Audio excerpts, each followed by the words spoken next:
Hello दोस्तों, जय माता दी। मेरा और मेरे एस म्यूजिकल ग्रुप में आप सभी का बहुत बहुत स्वागत है।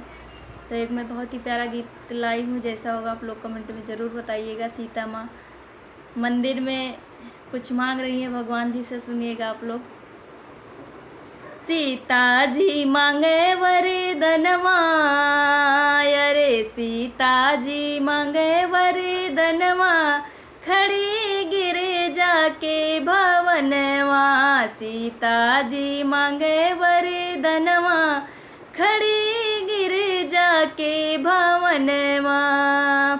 राजा दशरथ ऐसन ससुरो जे मांगे, राजा दशरथ ऐसन ससुरो जे मांगे, ससुरो जे मांगे हो, ससुरो जे मांगे।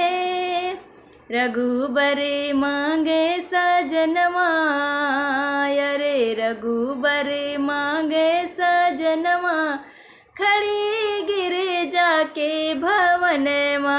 रघुबर मांगे सजनवा, खड़ी गिरे जाके भवनवा। सीता जी मांगे वरदनवा, खड़ी गिरे जाके भवनवा। लक्ष्मण भरत ऐसन देवर जे मांगे, लक्ष्मण भरत ऐसन देवर जे मांगे, देवर जे मांगे हो, देवर जे मांगे।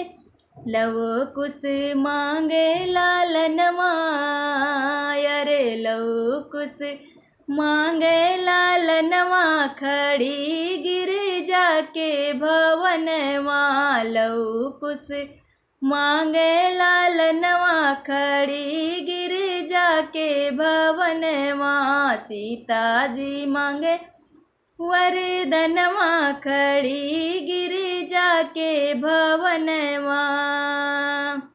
जब सीता निकली गिरजा भवन से, जब सीता निकली गिरजा भवन से, मांगे अवध रहनवा, अरे मांगे अवध रहनवा, खड़ी गिर जाके भवनवा।